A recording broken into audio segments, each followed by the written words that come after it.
আসল বিষয় তো আল্লাহ কবুল করে কিনা। কথা বুঝছেন? মানুষের বাহাবা মানুষ তো দিচ্ছে মার হাবা, কিন্তু আসমানের কি অবস্থা কথা বুঝেন না।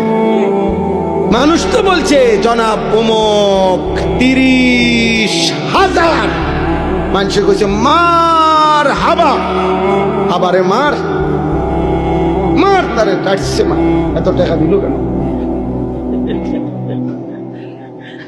মানুষের মার হাবা তো আচ্ছা ঠিক আছে বুঝলাম, আর শাজিমের মালিক আল্লাহ বলবে বান্দা 30,000 টাকার ইনকামটা কেমনে হয়েছে একটু বললে ভালো হয়।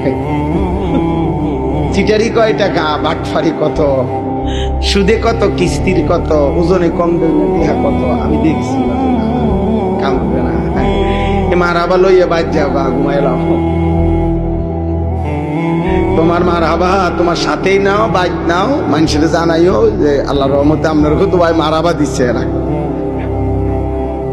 কিন্তু আমি নিলাম না, কারণ হারাম হলে আল্লাহ কি নেকি দিবেন। এজন্য বললাম মুমিন সর্বদাই ভয়ে থাকবে আমার আল্লাহ গ্রহণ করিলেন কিনা। উলাইকা ইউসারিউনা ফিল খায়রাত ওয়া হুম লাহা সাবিকুন।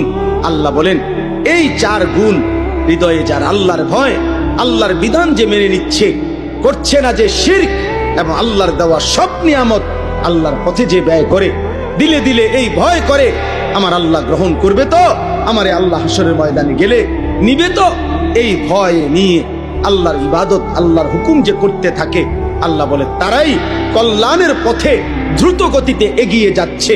অহুম লাহা সাবিকুন, তারা তো জান্নাতের জায়গায় পৌঁছেই গেছে।